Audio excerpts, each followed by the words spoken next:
કયા કયા નાટકો યાદ આવે જ્યારે નાટક શબ્દ સંભળાય? એવો જ વિચાર આવ્યો કે નાટકથી શરૂઆત થવી જોઈએ, કારણ કે મારી એક્ટિંગ કરિયરની શરૂઆત નાટકથી થઈ. હિમરની ગીતા મારી દિલની બહુ નજીક છે, કારણ કે પાત્ર ક્યાંક ને ક્યાંક મેં કરતી વખતે મારા ગ્રાન્ડફાધર, મારા દાદાના લાઈફથી ઇન્સ્પાયર થઈને મેં લીધું. એક વખત હું સિનેમાથી ઇન્ટ્રોડ્યુસ થયો એટલે મને ઓર લાલચ જાગી એઝ એન એક્ટર. હવે લાલચ વધારે સરસ વાત કહેવાની, વધારે લોકો સુધી વાત પહોંચાડવાની, વધારે વાર્તાઓ કહેવાની. સેટ પર બહુ જ બધું થતું હોય છે, બહુ જ બધો કિયોસ પણ હોય છે, અને કિયોસની વચ્ચે તમારે ફોકસ્ડ રહીને તમારું કામ કરવાનું છે. તો સ્ટેપ્સ ઉતરી રહ્યો હતો ને ઉતરતા મેં મારા મમ્મી પપ્પાને જોયેલા કે એ લોકો તાળી પાડી રહ્યા હતા અને આંખો પણ ભીની. એ દ્રશ્ય હું ક્યારેય નથી ભૂલ્યો. નમસ્કાર દર્શક મિત્રો, સ્વાગત છે આપ સૌનું ગુડ મોર્નિંગ ગુજરાતમાં. મિત્રો, તમને ક્યારે એવો પ્રશ્ન થયો કે અમારા કાર્યક્રમની શરૂઆત કેવી રીતે થતી હશે? આમ બધામાં બેસી જઈએ અને પછી કમાન્ડ આવે ફ્લોર પર, લાઇટ્સ, કેમેરા, એક્શન. ઓ કૃપાચાર્ય, સાંભળો, સંભળાય છે? આ અસંખ્ય કાક પક્ષીઓની મૃત્યુ પીડા સંભળાય છે. રાત્રિના વિભીષણ અંધકારમાં ચક્ષુ જ્ઞાન લુપ્ત કરી ચૂકેલા અગણિત નિરીહ પક્ષીઓનો સંહાર કરતા નિશાચર ઉલ્લુકનો સંતૃપ્ત શબ્દ સંભળાય છે. આ વિશાળ વટવૃક્ષની સેંકડો શાખાઓમાં ફેલાયેલો પ્રાણ કોલાહલ, સમૂહઘાતને દિશાઓને ફાડી નાખતો રૌરવ નિનાદ. આ એક્શન શબ્દ એ ઘણા બધા સંવાદો, ઘણા બધા દ્રશ્યો એકદમ એક સાથે પ્લે થઈ જતા હોય ને એવું લાગે. પણ હવે તમે વિચારો કે આ જ વસ્તુ કોઈ કેમેરા સમક્ષ નહીં અને પ્રત્યક્ષ દર્શકોની સમક્ષ કોઈ મંચ પર ભજવાતી હોય તો એકદમ હળવો સૂર્યોદય થતો હોય એવો પ્રકાશ મંચ પર ફેલાય અને આવો જ કોઈ ડાયલોગ સંભળાય. આ ડાયલોગ સાંભળ્યો તમે સૌએ, અવાજ ઓળખાયો? તો ચલો પરિચય કરાવી દઉં. આજે એક એવું વ્યક્તિત્વ તમને અને મને ગુડ મોર્નિંગ કહેવા આવ્યું છે કે જેણે સીધા સ્ક્રીન પર નહીં, એ પૂર્વે સ્ટેજ પર અભિનય કર્યો હતો અને આ લગભગ એમના સ્ટેજનો જ સંવાદ હતો. હવે અવાજથી તમે એમને ઓળખી શક્યા છો કે નહીં એ મને નથી ખબર, પણ એક વખત જોશો એટલે તમને ખબર પડી જશે કે આપણે કોને સાંભળવાના છે અને કોની સાથે આજની મોર્નિંગ આપણે વાતો કરવાના છીએ. સ્વાગત છે પરીક્ષિત તમાલિયાનું. થેન્ક યુ સો મચ ભાઈ, thank you so much. Good morning. Good morning. અને આજે જ્યારે ગુડ મોર્નિંગ કહેવા માટે તમે દૂરદર્શનના મહેમાન બન્યા છો ત્યારે મારે ખાસ પૂછવાનું થાય કે પરીક્ષિત તમાલિયા એ હવે કેવી મોર્નિંગ રાખે છે અને કેવા શેડ્યુલ્સને ફોલો કરતા હોય છે? વાહ, સૌથી પહેલાં તો હું એવું નહીં કહું કે હું દૂરદર્શનનો મહેમાન છું. દૂરદર્શન મારું પણ એટલું જ છે જેટલું તમારું છે, આપ સૌનું છે, પ્રેક્ષકોનું છે, કારણ કે મારું આ ઘર રહી ચૂક્યું છે, આપને ખ્યાલ છે. Yes yes. મારી મોર્નિંગ ડિપેન્ડ કરે છે કે કામ કેવું ચાલી રહ્યું છે. જો કામ ચાલતું હોય તો કામ કરાવનારા પર ડિપેન્ડ કરે છે કે મારી મોર્નિંગ કેવી હોય છે. 5 વાગે બોલાવે, 6 વાગે બોલાવે, 7 વાગે બોલાવે. નહીંતર શિયાળામાં જનરલી મને એ પ્રકારની સવાર, એ પ્રકારની મોર્નિંગ જે મારી ગુડ મોર્નિંગ થઈ જતી હોય છે, ગમે છે કે વહેલા ઉઠીને અંધકારથી લઈને સૂર્યોદય થાય ત્યાં સુધીની કસરત હોય કે હું અંધકારમાં શરૂ કરું કસરત 5, 5:30 અને સૂર્યોદય મારી સામે થાય અને સરસ મજાની કસરત પતે, ઘરે આવવાનું અને જે કંઈ જમવાનું કરવાનું હોય એ રીતે બહુ જ નોર્મલ, એકદમ નોર્મલ. આઈડિયલ મોર્નિંગ જે એક એક્ટરની હોવી જોઈએ ફિટનેસને લઈને. હા, એટલે હું એક્ટર ના પણ હોત તો પણ હું બધાને ઇન્સિસ્ટ કરતો જઉં છું કે આ એક એવી વસ્તુ છે કે જે તમારી પૂંજી છે એ હોવું જ જોઈએ. ફિટનેસ એક એવી વસ્તુ છે કે જે બધાને, અને એ કોઈના કહેવાથી ના આવે, કદાચ જાતે જ જ્યારે રિયલાઇઝ થાય ત્યારે વધારે આવે. એટલે હું એક્ટર ના પણ હોત તો I would have preferred this morning. Okay, આ ક્વેશ્ચન આવે છે કે એક્ટર ના હોત તો પણ હું આવી જ મોર્નિંગ લાવત. લગભગ જો 8 વર્ષ કે 10 વર્ષ પહેલાનો પરીક્ષિત યાદ કરીએ તો આવો નહોતો, એ બહુ અલગ હતો. બિલકુલ. એ અલગ જ પરીક્ષિતના ફોટોગ્રાફ્સ તો હું અત્યારે શેર નહીં જ કરી શકું, પણ એ લગભગ દર્શક મિત્રો એ મારા જેવું થોડુંક ફાંદ આવી ગયું, થોડીક નહીં આમ તો વધારે કહી શકાય એવી. પણ તો ત્યાંથી આ ટ્રાન્સફોર્મેશનનું કારણ કોણ બન્યું અને કઈ રીતે આ સવાર મળતી થઈ? તો બેઝિકલી મારે ક્યારેય એક્ટર બનવું નહોતું. નાનપણથી એવા સપનાઓ પણ નહોતા જે જનરલી એક્ટર્સ ઇન્ટરવ્યૂઝમાં કહે કે ભાઈ મારે એક્ટર બનવું છે. નાનપણથી મને ખબર હતી હું એક્ટર મટીરિયલ છું. મારા કેસમાં એ ક્યારેય નહોતું. મારે ક્રિકેટર બનવું હતું અને હું એટલે જ નાના શહેરથી મોટા શહેરમાં આવ્યો હતો કે એની તાલીમ લઈ શકું, એ શીખી શકું. પણ જ્યારે નાના શહેરથી મોટા શહેરમાં આવો ત્યારે એક બહુ મોટો ડિફરન્સ આવતો હોય છે તમારા ખાનપાનમાં. એ ડિફરન્સ મને અહીંયા મહેસૂસ થયો કે હું જે ઘરે જે શુદ્ધ ખાવાનું ખાતો હતો અહીંયા ટિફિનના ફોર્મમાં કે વડાપાઉંના ફોર્મમાં, એ બધા ફોર્મમાં બહુ જ બધું બહારનું જમવાનું મેં ખાધું અને મારું વજન વધી ગયું, 120-125 કિલોનું થઈ ગયું. સાથે સાથે મારી કસરત નહીં ચાલુ હતું, બટ કોઈ એક પર્ટિક્યુલર ફોર્મેટ કે ગાઈડન્સમાં નહોતું. અને પછી એક ટાઈમે મને રિયલાઇઝ થયો, અમુક રિપોર્ટ્સ કરાયા કે યાર મારી એજ કદાચ 18 વર્ષની છે પણ મારી બોડી એજ 47 વર્ષની છે, 50 વર્ષની છે. ઓહ. અને મને એવું થયું કે નહીં યાર, ધીસ ઇઝ હાઈ ટાઈમ કે હું મારી ફિટનેસને પ્રાયોરિટી આપું. અને સાથે સાથે હું મારી એક્ટિંગ કરિયરને લઈને એટલો સિરિયસ થયો કે મને એવું લાગ્યું કે એ પ્રકારનું મારું સ્ટ્રક્ચર હોય કે જેમાંથી કોઈ સ્ટ્રક્ચરમાં જવું છે તો 2-4 મહિનામાં જઈ શકાય. ઓકે, સો ટ્રાન્સફોર્મેશન કેટલા મહિનાનું અને કઈ રીતે એ, કેમ કે ઘણા બધા દર્શક મિત્રો એવા હશે કે જેમને ફિટનેસનું મોટિવેશન જોતું હશે, તો જી. એવી પરીક્ષિત એનો મોટિવેશન બની શકે છે. એટલે આમ હર્ષદીપભાઈ એનું ટ્રાન્સફોર્મેશનનો સમય 1 થી 1.5 વર્ષનો હતો. પણ જ્યારે મને લોકો પૂછે કે અઘરું હતું તો એવું કહું, હા અઘરું હતું, પણ એના કરતાં વધારે અઘરું અત્યારે પડી રહ્યું છે. એક ગોલ હતો કે જે 1.5 વર્ષમાં, 2 વર્ષમાં, 1 વર્ષમાં અચીવ કરવો, તો એ થઈ ગયો. પછી શું જાળવી રાખવું એ બહુ અઘરું છે અને બહુ બધા લોકો કરતા હોય છે. એટલે એ લોકોથી હું સતત ઇન્સ્પાયર થઉં છું અને મારી સતત ઇન્સ્પિરેશન ને કોમ્પિટિશન હું જ હોઉં છું કે ભાઈ મારા પાસ્ટ વર્ઝનથી હું કેટલો અત્યારનો કે ફ્યુચરનું વર્ઝન બેટર થઈ શકે. એટલે જે કંઈ લોકો જે કંઈ પણ કરવા માંગો છો, હું તો એટલું જ કહીશ કે તમે જે કરી શકતા હોય, જે કેપેસિટીમાં એ કરો. બસ તમે કોઈ પણ પ્રકારની એક્ટિવિટી શરૂ કરો, કોઈ પણ પ્રકારની હેલ્ધી લાઈફસ્ટાઈલ શરૂ કરો. કોઈને ફોલો કરી શકો છો પણ કોઈને કોપી ના કરો. જેનાથી જે બને, ચાલવાનું શક્ય છે, દોડવાનું શક્ય છે, કસરત બીજી શક્ય છે, સ્વિમિંગ શક્ય છે, જે શક્ય હોય એ કરો ને ધીરે ધીરે ઇન્ક્રીઝ કરતા જાઓ. યસ, જેવી રીતે દર્શક મિત્રોને પરીક્ષિતના આ વર્ઝનની નહોતી ખબર, એવી રીતે એક બીજું નાટકનું વર્ઝન છે જે અમે લોકોએ ઠાકોરભાઈ દેસાઈ હોલમાં પણ માણ્યું છે. બિલકુલ. અમે સામે આમ બેઠા હોય ને એ પરફોર્મન્સ ચાલતા હોય અને લગભગ એ જ એક નાટક છે, અશ્વત્થામાનો ડાયલોગ હતો, જી. જેમાં અમે બહુ મજાથી આ નાટક પણ જોયું હતું. અને એ પહેલા મને ઘેમરની ગીતા યાદ આવે છે. એ નાટક પણ એટલું જ રસથી અમે માણ્યું હતું. બિલકુલ. તો કયા કયા નાટકો યાદ આવે જ્યારે નાટક શબ્દ સંભળાય? બહુ બધા ઇન્ટરવ્યૂઝમાં જઉં છું પણ નાટકની વાત જ નથી થતી. એટલે આજે જ્યારે આપણે આવી વાત થઈ કે કોઈ સંવાદ હું બોલું, તો મને એવો જ વિચાર આવ્યો કે નાટકથી શરૂઆત થવી જોઈએ, કારણ કે મારી એક્ટિંગ કરિયરની શરૂઆત નાટકથી થયેલી. ફિલ્મોમાં હજી એ કદાચ ચૂઝ કરી શકાય, નાટકોમાં ચૂઝ ના કરી શકાય કે કયું નાટક વધારે યાદ આવે છે કે ઓછું, કારણ કે બધા જ નાટકો થકી હું અહીંયા પહોંચ્યો છું, એની પ્રોસેસ થકી હું અહીંયા પહોંચ્યો છું. પણ ઘેમરની ગીતાનું તમે જે નામ લીધું, ઘેમરની ગીતા મારી દિલની બહુ નજીક છે, કારણ કે પાત્ર ક્યાંક ને ક્યાંક મેં કરતી વખતે મારા ગ્રાન્ડફાધર, મારા દાદાના લાઈફથી ઇન્સ્પાયર થઈને મેં લીધું હતું, જેમને હું ક્યારેય મળ્યો નહોતો, પણ જેટલી મેં વાતો સાંભળી હતી એ મેં મારી રીતે ઇન્કોર્પોરેટ કરવાનો પ્રયત્ન કર્યો હતો. પ્લસ અભિષેક સર હતા, એમનું ગાઈડન્સ હતું.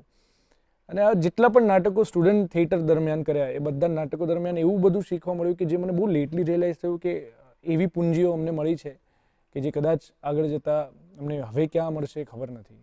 તો એ નાટકના દિવસો તો ખૂબ યાદ આવે. તો જ્યારે નાટકના દિવસો યાદ આવે ત્યારે નાટકની ટીમ યાદ આવે, નાટકની ટીમો સાથે કરેલા અખતરાઓ, અનુભવો, તોફાન યાદ આવે. બિલકુલ. કે નાટક તોફાન વગર તો બનતું જ નથી. એમાં સ્ટુડન્ટ નાટકની વાત થાય તો કયો એવો કિસ્સો છે જે પહેલો યાદ આવતો હશે ઓફ ધ સ્ટેજનો? બહુ બધા છે, બહુ બધા છે, એટલા બધા. અને નાટકના તો કિસ્સાઓ તો એટલા બધા મળી રહે કે તમને એમ થાય કે શું કહેવું ને શું નહીં. પણ મને મારી લાઈફનો ફર્સ્ટ શો, હું જે નાટક કરી રહ્યો હતો એ નાટકનું નામ બલ્બ જલેગા હતું. યુથ ફેસ્ટિવલમાં અમે લોકો સાઉથ ઝોનને રિપ્રેઝેન્ટ કરતા હતા અમારી કોલેજ. અને મારી લાઈફનો ફર્સ્ટ શો. અને યુથ ફેસ્ટિવલનો એ નિયમ કે 9થી વધારે ઓન સ્ટેજ એક્ટર્સ ના હોવા જોઈએ.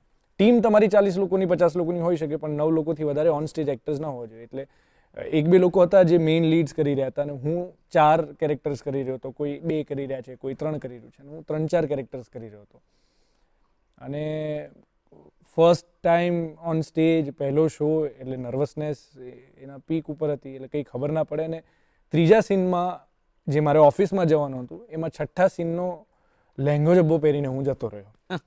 અને જવાનું હતું ને મને કોઈ સ્ટેજમાં વિંગમાંથી સ્ટેજ ઉપર ધક્કો માર્યો. અને મને હજી યાદ છે કે હું લહેંગો પકડીને ઊભો છું ઓફિસમાં અને સીન પરફોર્મ કરી રહ્યો છું. અને એ પત્યું અને મેં કીધું અરે યાર મારાથી ભૂલ થઈ ગઈ, આ તો મારે 5મા સીનમાં પહેરવાનું હતું, એ મેં અત્યારે પહેરી લીધું. કંઈ વાંધો નહીં, હવે ભૂલી જા, હવે આગળ વધ.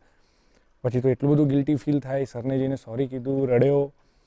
પણ એ બધી મેમરીઝ હવે યાદ કરી છે તો હસવું આવે છે, પણ ત્યારે તો આપણા માટે એ જ સેન્ટર છે કે ભાઈ આમાં કંઈ ખોટું ના થવું જોઈએ, આની મહિનાથી પ્રેક્ટિસ કરી રહ્યા છીએ. તો આ બધા તો અઢળક કિસ્સા. મને યાદ છે અલ્કેશ અને એ આખું યસ, પલકેશ હિન્દીમાં હતું, જો ભૂલતો ના હોતો. Yes, correct, Palkesh, correct. Palkesh, Shashwat, બહુ બધા લોકો હતા.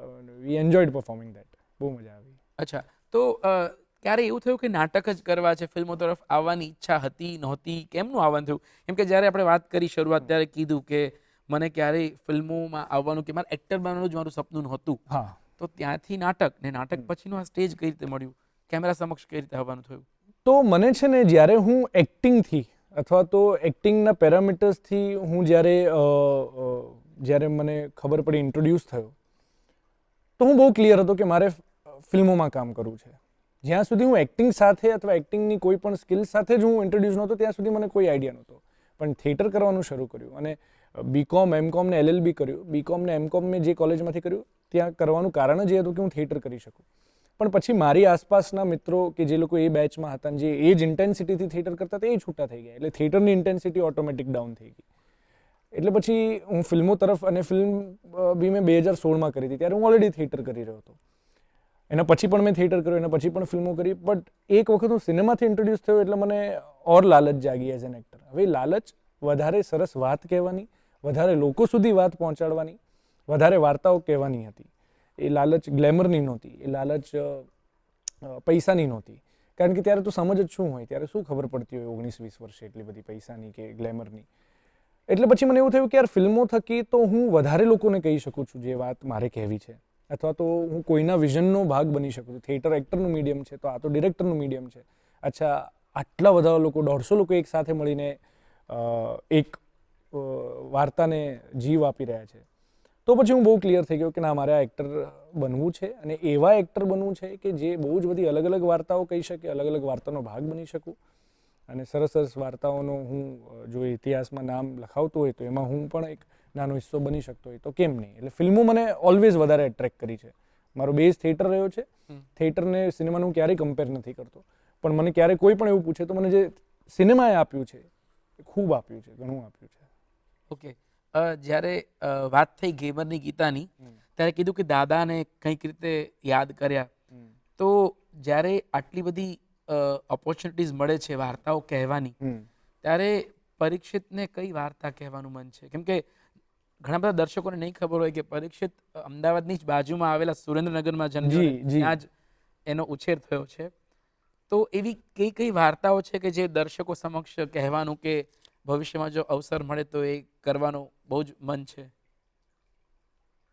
મને એવું લાગે છે કે કોઈ પણ એવી વાર્તા કે જે હ્યુમન ઇમોશન્સને ટચ કરી શકે એ કહેવી છે. અને આમ તો દરેકે દરેક વાર્તા કોઈને કોઈ રીતે કહેવાઈ ગયેલી છે પહેલાં પણ. પણ મને એવું 100% છે કે મેક્સિમમ જે વર્ગ જે છે આપણી ઓડિયન્સ, એ છે ને બહુ જ ઇમોશનલ છે. એ લોકો બહુ જ માસૂમ છે. એ લોકોને તમે કોઈ પણ એમને ટચ કરતી વાત કરો ને તો બહુ જ ગમે છે. એટલે કોઈ પણ ફોર્મમાં હોય, કોઈ પણ ફોર્મેટમાં હોય, કોઈ પણ જોનરમાં હોય.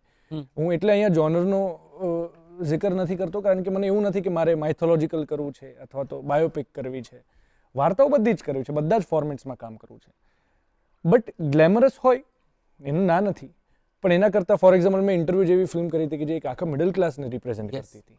એવી કોઈ વાર્તા હોય કે જે બહુ જ બધા લોકોને રિપ્રેઝેન્ટ કરતી હોય, એ લોકોની મનોસ્થિતિને રિપ્રેઝેન્ટ કરતી હોય, લોકોના ઇમોશન્સને રિપ્રેઝેન્ટ કરતી હોય. કારણ કે આપણે ત્યાં છે ને એવરેજ અને કોમન મેનની વાતો બહુ ઓછી થાય છે. યા તો આપણે હીરો છીએ, યા તો આપણે સાવ ઝૂંપડપટ્ટીમાં જતા રહીએ છીએ. પણ જે કોમન વર્ગ છે, જે બહુ જ એવરેજ મિડલ ક્લાસ લોકો છે, જે લોકો બહુ જ બધી વસ્તુઓથી પીડાય છે, જે લોકો પાસે સૌથી વધારે કિંમતી વસ્તુ છે એમનું સેલ્ફ રિસ્પેક્ટ છે, એ લોકોની વાત આપણે બહુ ઓછી કરીએ છીએ.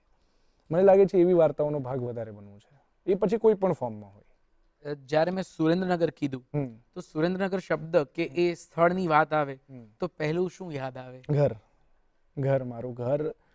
કારણ કે અહીંયા મકાન છે અમદાવાદમાં, ત્યાં ઘર છે. અહીંયા ફળ્યું નથી, ત્યાં ફળ્યું હતું. અહીંયા બાલ્કની છે. સુરેન્દ્રનગરમાં માણસો વચ્ચે જે આત્મીયતા છે, એવું નહીં કહું કે અમદાવાદમાં નથી, પ્રમાણમાં ઓછી છે. અમદાવાદ તોય હું એવું માનું છું જ્યારે હું મુંબઈ જઉં ત્યારે કે અમદાવાદ બી પ્રમાણમાં ખૂબ લાગણીશીલ શહેર છે. માનવીય મૂલ્યો છે. બિલકુલ છે. પણ નાના શહેરની મજા જ એ છે કે તમે જે ગલીમાંથી નીકળો એટલે હાથ કોઈ ઊંચું કરે. એટલે ત્યાં મેં હમણાં જ એક જગ્યાએ કીધું કે સુરેન્દ્રનગરના લોકો જ સેલિબ્રિટી છે. એ લોકોને કોઈ સેલિબ્રિટીની જરૂર નથી. એ લોકો પોતે જ સેલિબ્રિટી છે. એ લોકોને પોતે જ, અને એનું કારણ બી એ છે કારણ કે બધા જ એકબીજાને ઓળખતા હોય.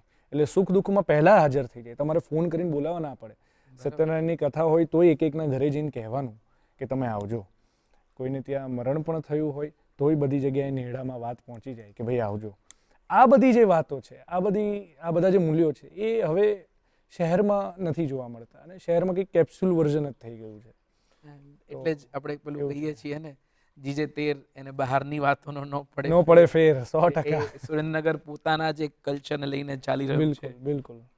તો જો કોઈ પ્રોડ્યુસર આવીને એવું કે પરીક્ષિત સુરેન્દ્રનગર ઉપર ફિલ્મ બનાવે છે, વાર્તા પરીક્ષિત આપે, તો કઈ વાર્તા આપશે પરીક્ષિત? અરે વાહ, ક્યા બાત હે યાર, બહુ મસ્ત સવાલ છે.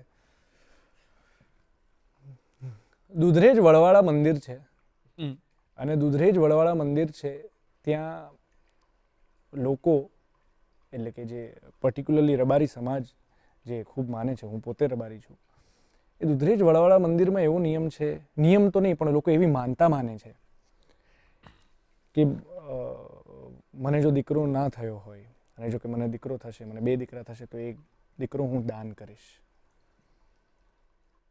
આ જ્યારે મને પહેલી વાર ખબર પડી, અને બની શકે કે કદાચ હું આમાં ક્યાંય ખોટો હોઉં તો મને માફ કરે, પણ મને જેટલી જાણકારી છે એ પ્રમાણે આવી જ વાત છે. આ જે વાત છે એ મેં જ્યારે ફર્સ્ટ ટાઈમ સાંભળી તો હું હલી ગયો હતો. મેં કીધું યાર આવું તો કેવી રીતે બની શકે, પણ લોકો કરે છે. અને એ વસ્તુ ત્યાંની આસપાસના લોકોને, એ લોકોની વિચારશ્રેણીને, એ ત્યાંના ઇમોશન્સને મને એવું લાગે છે કે બહુ રિપ્રેઝન્ટ કરે છે. કારણ કે આ બહુ ડેરિંગવાળું કામ છે ભાઈ, આવું કરવું, આવી માનતા માનવી એ જ પહેલાં બહુ ડેરિંગવાળી વાત છે, અને એ પછી માનતા ફૂલફિલ કરવી એ પણ એટલી ડેરિંગવાળી વાત છે. એટલે કલ્ચરલી મને બહુ સોલિડ વાત લાગે છે. એને લઈને લોકોના પોતપોતાના પરસેપ્શન્સ હોઈ શકે, પણ આને લઈને જો કોઈ સરસ મજાની વાર્તા લખાય, સ્ક્રિપ્ટ લખાય તો સરસ બની શકે. કારણ કે સુરેન્દ્રનગરની જ વાત છે, એટલે ત્યાંના લોકોની પણ વાત એમાં છે. થોડું હું ઉમેરીશ એવું કે દુધરેજ મંદિરમાં જે આ વાત પરીક્ષિતે કરી, એ તમામ દીકરાઓ પ્રોપર પોતાનું એજ્યુકેશન પ્રાપ્ત કરે છે, પ્રોપર ભણે છે, અને તમામ એમની બેઝિક જે પણ બાળકને જોઈએ એવી લાઈફસ્ટાઈલ જીવે છે. બિલકુલ બિલકુલ. એટલે એવું ક્યાંય નથી કે એ લોકોનું બાળપણ છીનવી લેવામાં આવે. એક્ઝેક્ટલી, હું એવું ક્યાંય નથી થતું. ના ના, બિલકુલ સાચી વાત છે, અને સરસ થયું. કારણ કે ઘણી વખત આપણે આવી વાત કરીએ ત્યારે ઓડિયન્સને એવું લાગે કંઈ મિસકન્સેપ્શન ન આવે એટલા માટે આપણે એના પોઝિટિવ્સની જ વાત કરીએ છીએ, અને જે છે એ વાત કરી રહ્યા છીએ કે એ લોકોનું ભણતર, ત્યાંના મહંતશ્રીઓ, બાપુ જે કંઈ છે, એ લોકો ખૂબ ધ્યાન રાખતા હોય છે કે લોકોની તાલીમ બરાબર થાય, લોકોનું એજ્યુકેશન, ભણતર, અને એટલું જ ઇમ્પોર્ટન્ટ હોય છે એ લોકો માટે ગણતર. એ સાથે સાથે એ લોકોનું ગણતરમાં પણ એ લોકો ખૂબ ધ્યાન રાખતા અને પછી એ લોકો પોતાનો સમાજમાં ઘડતરનો સિંહ ફાળો આપતા રહે. બિલકુલ. કે હું પણ સુરેન્દ્રનગર રહ્યો છું. બિલકુલ બિલકુલ બિલકુલ. દર્શક મિત્રો, આવી જ રસપ્રદ વાતો કરીશું. હાલ સમય થયો છે વિરામનો. વિરામ બાદ ફરી મળીશું.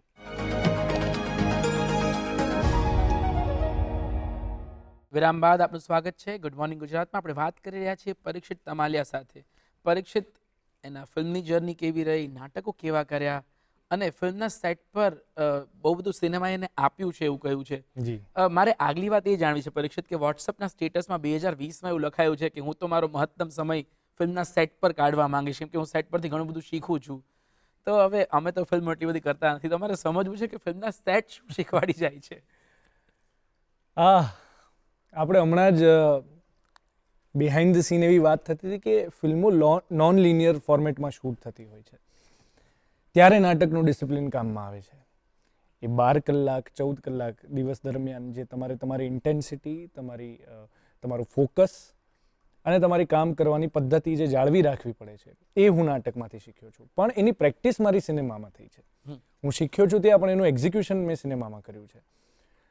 લોકોને પૂછીએ એટલે આવું કહે ખરા કે બહુ મજા મસ્તી કરતા હોઈએ છીએ, બહુ જ અમે પ્રેન્ક્સ કરતા હોઈએ છીએ. મારા માટે એવું બહુ ઓછું થતું હોય છે, કારણ કે સ્કૂલિંગ એ રીતનું થયું છે કે ભાઈ કામ પર ગયા છીએ, એ અમારી જોબ પ્લેસ છે, તો પહેલાં એને ધ્યાનમાં રાખીને જે કંઈ અમારે કામ કરવાનું છે, જે કંઈ અમારે પીરસવાનું છે અમારા ડિરેક્ટરને અને પછી ઓડિયન્સને, એ પહેલાં થવું જોઈએ. પછી મજાક મસ્તી થતી હોય, ટાઈમપાસ જેને કહેતા હોય થતો હોય તો ઠીક છે, પણ એ ટાઈમપાસ કરવાની જગ્યા નથી. એટલે મારા માટે તો એ સરસ્વતીનું મંદિર જ છે કે જ્યાં જઈને અમારે પૂજા અર્ચના કરવાની છે. આપણે કલાકાર છીએ તો એ રીતે આપણે કામ કરીએ. પણ હા, સેટ પર બહુ જ બધું થતું હોય છે, બહુ જ બધો કેઓસ પણ હોય છે, અને કેઓસની વચ્ચે તમારે ફોકસ્ડ રહીને તમારું કામ કરવાનું છે. અને દરેક માણસ, દરેક ડિપાર્ટમેન્ટ હોય, એ ડિરેક્ટર હોય, કેમેરામેન હોય, સ્પોટ દાદા હોય, એક્ટર્સ હોય, એ આપણી જે ટીમ જે રીતે બેઠી છે એ જ રીતે ત્યાં પણ હોય છે. ઓકે, સો જ્યારે બે શોર્ટ્સ વચ્ચે ક્યાંક બ્રેક મળી જતો હોય કે જેમાં તમારે બે સીન બદલાઈ રહ્યા, લાઇટ્સ ચાલી રહી છે, ત્યારે પરીક્ષિત ફ્લોર પર શું કરે? જો કોઈ એવો સીન હોય કે ઇમ્પોર્ટન્ટ ઇન ધેટ સેન્સ કે પરફોર્મન્સ ઓરિએન્ટેડ બહુ ઇમ્પોર્ટન્ટ હોય, કે કોઈ હેવી સીન હોય, કોઈ ડ્રામેટિક સીન હોય, તો હું એની પ્રિપેરેશનમાં લાગ્યો હોઉં. નહીંતર પછી હું એક ખૂણો પકડીને બેસી રહું. કોઈ હોટલમાં હોય તો મારા રૂમમાં જતો રહું. વેનિટી જેવું ક્યારેક હોય તો વેનિટીમાં, નહીં તો રૂમમાં છે. એ જે રૂમમાં શૂટ થવાનું એ રૂમમાં એટલે પ્રેફર ન કરતા હોય કારણ કે બહુ જ બધી હલચલ હોય, બહુ બધી લાઇટનું શિફ્ટિંગ હોય, કેમેરાનું શિફ્ટિંગ હોય, આ છે તે છે. તે ઓલરેડી એ લોકો રિક્વાયર્ડ લોકો હોય છે ત્યાં. તમારી ત્યાં એ બધું સેટઅપ થઈ ગયા પછીની રિક્વાયરમેન્ટ હોય છે. એટલે જે જગ્યાએ મને ખાલી મળે ત્યાં જઈને હું શાંતિથી બેસવાનું પસંદ કરું છું. મારાથી વચ્ચે કંઈ વંચાતું નથી કે હું કંઈ વિડીયોઝ નથી જોઈ શકતો, કે ફિલ્મ નથી જોઈ શકતો, કે બુક વાંચી લો, એવું ઓન સેટ મારાથી નથી થતું. ત્યારે હું એ જ કામમાં પૂરેપૂરું ધ્યાન હોય છે મારું. પરીક્ષિત, લગભગ જ્યાં સુધી મને ખબર છે તમારા ઘરમાંથી કોઈ જ વ્યક્તિનું ફિલ્મમાં કે આવા કોઈ આર્ટ બેકગ્રાઉન્ડવાળા ફિલ્ડમાં કોઈ જોડાણ રહ્યું નથી. ના. તો કઈ રીતે જ્યારે પહેલી વખત ફિલ્મના સેટથી તમારું શીખો છો બરાબર છે, પણ ફિલ્મના સેટ પર પહેલી વખત પહોંચ્યા ત્યારે ઘરનું રિએક્શન શું હતું? નાટકો ખૂબ જોયેલા નાનપણમાં, કારણ કે પપ્પા અને કાકા બહુ જ એક્ટિવલી થિયેટર કરતા. એ લોકોએ અલગ અલગ કોમ્પિટિશન્સમાં કોલેજ દરમિયાન, કોલેજ પછી પણ બહુ જ બધા નાટકો કરેલા. બહુ જ બધા નાટકો સુરેન્દ્રનગરમાં પરફોર્મ કરવા આવેલા, એ આ લોકોના કારણે, કાકા અને એમના ગ્રુપના કારણે પણ આવેલું. એટલે જ્યારે ફર્સ્ટ ટાઈમ નાટક કર્યું અને 2014માં જ્યારે ખોવાયેલ છે કરીને મેં જે નાટક કરેલું, ત્યારનું મને બહુ ઓનેસ્ટલી રિએક્શન યાદ નથી, પણ 2017માં જ્યારે મેં ઘેમરની ગીતા કર્યું હતું અને મને જ્યારે એ કોમ્પિટિશનમાં બેસ્ટ એક્ટર ફર્સ્ટ મળેલું, ત્યારે મને યાદ છે કે હું ઠાકુરભાઈ દેસાઈમાં સ્ટેપ્સ ઉતરી રહ્યો હતો અને ઉતરતો, કારણ કે એ નામ બોલાય અને પહોંચો એની વચ્ચે બહુ ઓછો ટાઈમ હોય છે, કારણ કે પછી બીજા વિજેતા પણ જાહેર કરવાના હોય છે. તો હું સ્ટેપ્સ ઉતરી રહ્યો હતો અને ઉતરતા ઉતરતા મેં મારા મમ્મી પપ્પાને જોયેલા કે એ લોકો તાળી પાડી રહ્યા હતા અને આંખો પણ ભીની હતી. એ દ્રશ્ય હું ક્યારેય નથી ભૂલ્યો, કારણ કે મને એવું લાગ્યું કે એના કરતાં મોટો એવોર્ડ એ છે કે એ લોકો તાળી પાડતા પાડતા રડી રહ્યા છે રાત્રે. જે મારા પપ્પા 9 વાગે સુઈ જાય, અત્યારે 12:30 1 વાગે જ્યારે શો પત્યો છે ને વિજેતા જાહેર થઈ રહ્યા છે, ત્યારે પણ એ જ એનર્જી સાથે બેઠા છે, એ અપેક્ષા સાથે કે મારા દીકરાને શું મળી રહ્યું છે કે નથી મળી રહ્યું. તો મને લાગે છે કે ઓલવેઝ એ સપોર્ટ અમારા ઘરમાં એકબીજાને રહ્યો જ છે. એમનો પણ મને રહ્યો છે અને એ શરૂઆતથી લઈને અત્યાર સુધી એ વધતો જ ગયો છે, ક્યારેય ઘટ્યો નથી. બહુ જ સરસ છે આ વાત, કેમ કે ઘણા બધા ઓછા લોકો એવા હશે કે જેને આટલું સપોર્ટ મળતો હશે. બિલકુલ બિલકુલ. જો વાત કરીએ પરીક્ષિતના હોબીઝની, તો પરીક્ષિત, દર્શક મિત્રો, ખૂબ સરસ ગીતો ગાય છે, એનો કંઠ બહુ સરસ છે. એમ ના હોય એટલે હવે હોય કે ના હોય તો ઓડિયન્સ નક્કી કરશે. તો અમે કશું સાંભળીએ એટલે હમણાં ખબર પડી જશે. તો કયું ગીત સાંભળવા મળશે અમને આજે સવારમાં? મને જે ગીત મગજમાં આવી રહ્યું છે ને એ સવાર નહીં પણ સાંજની વાત છે, જ્યાં દિન ઢલને કી બાત હૈ. કોઈ વાંધો નથી.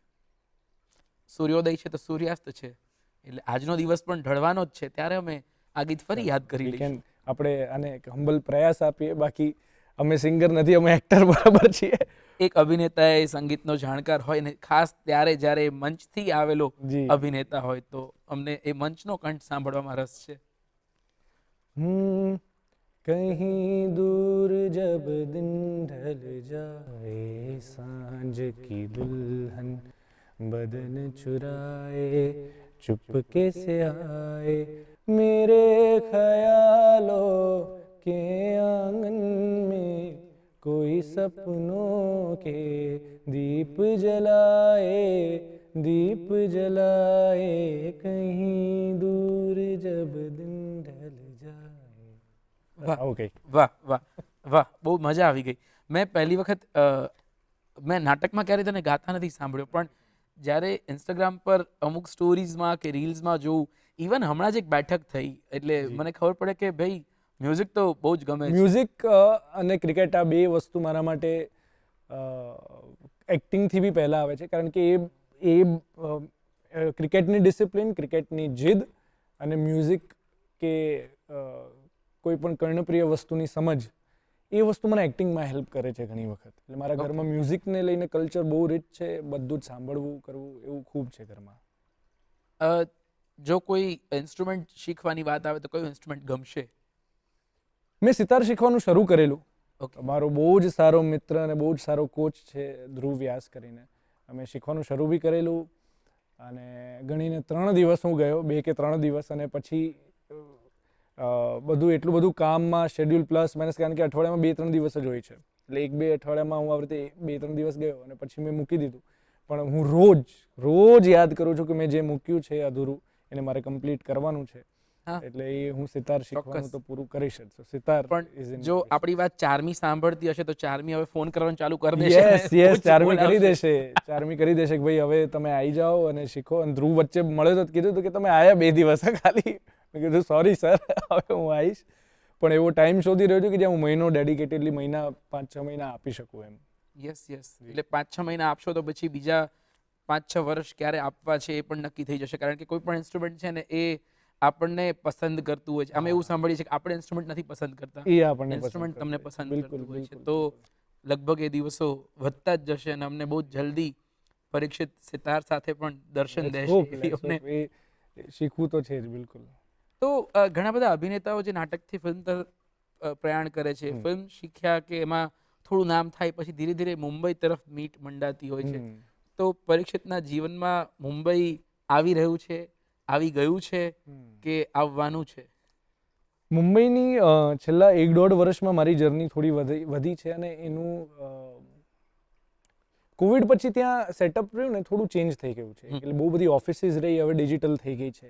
જે ત્યાં એક ફોર્મેટ હતું કે ત્યાં જઈને તમે લોકોને મળો, એમાં પણ બહુ બધા ફેરફાર આવ્યા છે. યસ એટલે મેં જે કે 2-4 પ્રોડક્શન હાઉસીસ ત્યાંના હોય અને એ લોકોએ ગુજરાતી ફિલ્મ બનાવી, એ લોકો જોડે કામ કર્યું હોય, એમના થકી અમુક ડિરેક્ટર્સ થકી મને જે જાણકારી મળી, જે મારી સમજ પ્રમાણે હું સમજુ, એમાં મને એવું લાગે છે કે મારે શિફ્ટ નથી થવું. હું અહીંયા મેક્સિમમ ટાઈમ રહીશ અને મહિનાનો એક ચંક હું ત્યાં સ્પેન્ડ કરીશ. અને એ ચંકમાં હું લોકોને મળીશ, મારી વાર્તાઓ છે એ લોકો જે મને કહી રહ્યા હોય, મને જે યોગ્ય લાગતું હોય, એ લોકોને જે યોગ્ય લાગતું હોય, એના વિશે થોડી ચર્ચા થઈ શકે. પણ મુંબઈ શિફ્ટ થવું એ મારા મગજમાં, શહેર તરીકે મને મુંબઈ થોડું ઓછું ગમે છે. મને મુંબઈ એટલું આકર્ષિત નથી કરતું અને મને એવું લાગે છે કે અમારી એક્ટર્સની કર્મભૂમિ મુંબઈ જ છે. ઇન્ડિયામાં તો ખરી જ, પણ મને એવું પણ લાગે છે કે ગુજરાતનું મુંબઈ અમદાવાદ છે, ગુજરાતી ફિલ્મોનું મુંબઈ અમદાવાદ જ છે. એટલે એ જે મારો બેઝ છે તો સંપૂર્ણ રીતે અહીંયા જ છે. પણ હું પરમનન્ટલી તો મુંબઈ શિફ્ટ થઈ શકીશ કે કેમ એ મનથી તો અત્યારે નથી લાગતું, પણ કર્મ જો લઈ જાય અને કરાવે જ શિફ્ટ તો વસ્તુ અલગ છે. મુંબઈ પહોંચી ગયા પછી જો એવો વિકલ્પ મળે કે પરીક્ષિતને કોની સાથે કામ કરવું છે, તો કયા દિગ્દર્શક હશે કે કયા કો એક્ટર્સ હશે? કેમ કે આપણે સવારમાં વાતો કરીએ છીએ, હમણાં જ સપનું પૂરું થયું હોય ને ફરી સપનાની જ વાત આવે તો દિગ્દર્શક તો બહુ બધા છે, પણ મને અનુરાગ કશ્યપથી માંડીને રોહિત શેટ્ટી આ બંને પ્રકારના દિગ્દર્શક જોડે કામ કરવું છે. કારણ કે મને એવું લાગે છે બે બહુ એક્સ્ટ્રીમ પ્રકારની ફિલ્મો બનાવે છે અને એની વચ્ચે જેટલા પણ છે. મને ખૂબ ગમતા ડિરેક્ટર હતા એવું નહીં કહું, પણ ખૂબ હજી પણ ગમે છે. પણ છેલ્લી અમુક ફિલ્મો કરતાં એમની પહેલાંની બહુ ગમતી એ છે આશુતોષ ગોવારેકર. મને લગાન ને સ્વદેશ ખૂબ ગમતી ફિલ્મો છે, અતિ પ્રિય ફિલ્મો છે. રાજકુમાર હિરાની ઓફકોર્સ. મારે ફિમેલ ડિરેક્ટર સાથે કામ કરવું છે કારણ કે મને એવું લાગે છે કે એ લોકો જે સેન્સિટિવિટી લાવતા હોય છે એ ઘણી વખત, હું એવું નહીં કહું કે મેલ ડિરેક્ટર્સ નથી લાવતા, પણ એ અલગ જ પ્રકારની એક સેન્સિટિવિટી, એ લોકોની અપ્રોચ, એ લોકોની સ્ક્રિપ્ટ પ્રત્યેની સમજ. કો એક્ટર્સમાં બી અગેન બહુ જ બધા છે, પણ એક નામ તો મારે લેવું જ છે, 2 નામ. કારણ કે એક એવું છે કે જે નાનપણથી હું જેમનો આશિક ગાંઠ્યો રહ્યો છું, એ છે સલમાન ખાન. નાનપણથી હું બહુ જ ગાંડો રહ્યો છું સલમાન ખાન પાછળ. અને બીજું એવું કે જે દરેકે દરેક ગુજરાતીનું ગૌરવ છે, જેમણે ગુજરાતનું નામ રોશન કર્યું છે અને મને એવું લાગે છે કે I look up to him a lot as an actor, is Pratik Gandhi. મને એવું લાગે છે કે પ્રતિકભાઈ એ બહુ જ બધા લોકોને, લગભગ ગુજરાતને રિપ્રેઝેન્ટ કરે છે. યસ તો એ એને ઇન્સ્પિરેશન છે પ્રતિકભાઈ. તો અને પ્રતિકભાઈને ફ્લોર પર જોવા એ તમને ઘણું બધું શીખવાડી જાય. 100%. અને ડિસિપ્લિન એટલે બિલકુલ, એટલે પ્રતિક ગાંધી પાસેથી તમે ખાલી એક્શન ને કટ વચ્ચે નહીં, એની સિવાય પણ બહુ બધું શીખી શકો એવું છે. તો પ્રતિક ગાંધી સર સાથે જો કામ કરવાનો મોકો મળે, અને આઈ એમ મેનિફેસ્ટિંગ કે મળશે જ જલ્દી, આઈ એમ વેરી શ્યોર. યસ, શું ખબર પ્રતિકભાઈ તમે આ કાર્યક્રમ જોઈ રહ્યા હો તો પ્લીઝ ધ્યાને લેજો આ બાબત. પ્લીઝ પ્રતિકભાઈ. જો ગુજરાતની વાત કરીએ, ગુજરાતનું પ્રાઇડ આપણે પ્રતિકભાઈને ગણતા હોય ને, એક હિન્દી ગીત તો સાંભળ્યું, પણ ગુજરાતી ગીત સાંભળવાની લાલચ અમને થતી હોય તો પરીક્ષિતના કંઠેથી કયું ગુજરાતી ગીત અમને સાંભળવા મળી શકે? ઓ બાપરે, મારી ફિલ્મનું ગાવ તો ચાલે? હા ચાલે હે ને, પ્રમોશન થઈ જશે. ચલો ચલો સાંભળીએ. મારી ફિલ્મ આવી હતી હું અને તું, મને એનું કમ્પોઝિંગ, આ જે ગીતની વાત કરી છું ને એના લિરિક્સ મને બહુ ગમે છે. અચ્છા. ગીતનું નામ હતું રૂઠી ગયા સપના. હમ.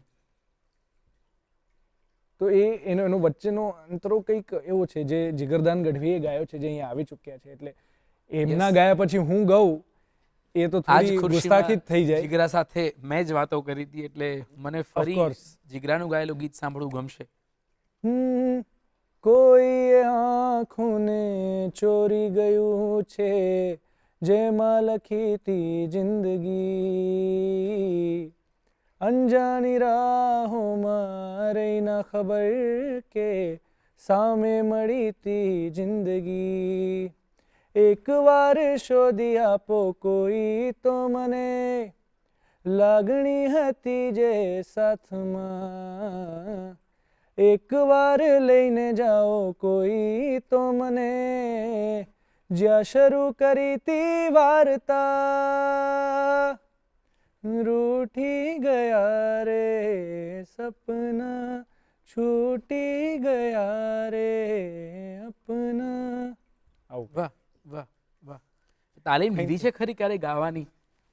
કોઈ તાલીમ નથી લીધી. મારા ઘરમાં બધા જ સુરીલા લોકો છે. Starting with my mother. મારા મમ્મી ખૂબ સુંદર પહેલેથી ગાય છે, અને કોલેજમાં મારા પપ્પા નાટકો કરતા, મારા મમ્મી ગીતો ગાતા. એ લોકો મળ્યા, એ લોકોને પ્રેમ થયો, અને એ લોકોની લવ મેરેજ થઈ.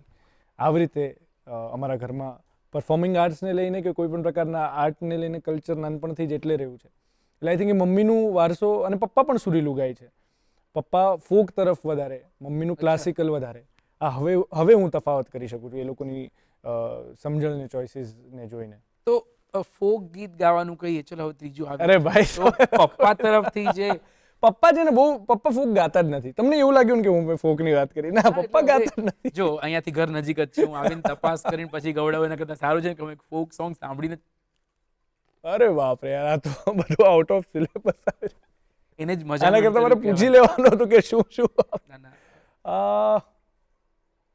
કેમ કે જ્યારે વાત સૌરાષ્ટ્રમાં જન્મેલા કોઈ વ્યક્તિ સાથે થઈ રહી હોય હા, અને ફોક ન આવે તો ના ફોક પણ મને ખૂબ ગમતું જોનર છે, પણ આપણી ઓડિયન્સ, જે પ્રેક્ષકો જોઈ રહ્યા છે, જે સાંભળી રહ્યા છે, એમાં બહુ બધા એવા લોકો પણ હોવાના કે જે 19, 20, 15, 20, 21, 22 વર્ષના હોય. તો એવું ગીત કે જે એ લોકોએ ચોક્કસ સાંભળ્યું હશે. યસ, એ મને લાગે છે કે ઓરે ઓરે પારેવડા તું કાલે ઉડી જાજ રે, મારી હાટું રહી જાને આજની રાત, આંબલી ને પીપળી રે જોશે તારી વાટ રે, ભેળા મળી કરશું અમે ફરિયાદ, મારી લાડકીને ખમ્મા ગણી, મારી દીકરીને ખમ્મા ગણી, મારી લાડકીને જાલી લે મારો હાથ. વાહ વાહ. આટલું તો ક્યારેય કોઈ નથી ગવડાયું. મને ખબર નથી કે આના પછી, આ ઇન્ટરવ્યુ પછી સ્ક્રિપ્ટ્સની ઓફર જવાની છે કે સિંગિંગની વધારે પણ હોઈ શકે બંને આવે અને એવું થાય. કોમ્બો પેક આજકાલ હોય છે ને, એટલે બોલિવૂડમાં જ શરૂઆત થઈ હતી. આલિયા ભટ્ટે એક્ટ કરતા કરતા ગાવું, કે શ્રદ્ધા કપૂરે એક્ટ પણ કરીને, ફરહાન અખ્તર. હા, તો બધા લોકો છે. હોઈ શકે કે હવેની ફિલ્મોમાં પરીક્ષિત પોતાના જ અવાજમાં ગીત આપે ને પછી પોતે જ અલગ અલગ મોન્ટાજીસ શૂટ કરીને એક મસ્ત આપણને સોંગ આપે. આપણે મેનિફેસ્ટ કરીએ એવું. યસ. તો એક રેપિડ રાઉન્ડ થઈ જાય. ફટાફટ હું ક્વેશ્ચન્સ કહીશ જી, અને બહુ જ વધારે એમાં વિચારવાનો સમય ન લેતા રેપિડલી જવાબ આપીશ. રેપિડલી જ એના જવાબો લઈએ. રેપિડ ફાયર શરૂ કરીએ. જી, યસ, બહુ જ સામાન્ય ક્વેશ્ચનથી હા શરૂઆત એ તો મને લાગે જ છે. ફાસ્ટ ફૂડ કે હોમ ફૂડ, હોમ ફૂડ, દરિયો કે માઉન્ટેન્સ, માઉન્ટેન્સ, નાટક કે ફિલ્મ, ફિલ્મ, ગમતું કોઈ ગીત, લાડકી. લાડકી. બહુ બધા છે પણ અત્યારે લાડકી છે. મનપસંદ ફૂડ કોઈ ડિશ, ગોર્ધન થાળીની ગુજરાતી થાળી. અમદાવાદ કે સુરેન્દ્રનગર, ટફ થાય ને ધીરે ધીરે, અમસુનનગર. સુરનગર જે તેર, જી જે તે. સુરેન્દ્રનગરની ગમતી કોઈ એક જગ્યા, ઘર, ઘર. ઘર, શાંતિ મળે એવું કોઈ અમદાવાદનું સ્થાન, મારું ઘર. Again, ઘર જ છે. ભારતમાં ગમતું કોઈ ટુરિસ્ટ ડેસ્ટિનેશન, ભારતમાં ઋષિકેશ. અને જો આપણે ભારતની બહાર કોઈ સેમ ક્વેશ્ચન પૂછું, હું ક્યારેય ભારતની બહાર ગયો નથી એટલે મારા માટે કહેવું અઘરું છે, but I don't know. Lords જવાની ઈચ્છા છે, લાઈફનું ડ્રીમ છે કે લોર્ડ્સ એક વખત જવું છે. ક્રિકેટર તો નથી બની શક્યો, સો મે બી યુકે, કે જ્યાં એક વખત લોર્ડ્સ જઈ શકાય. ઓકે.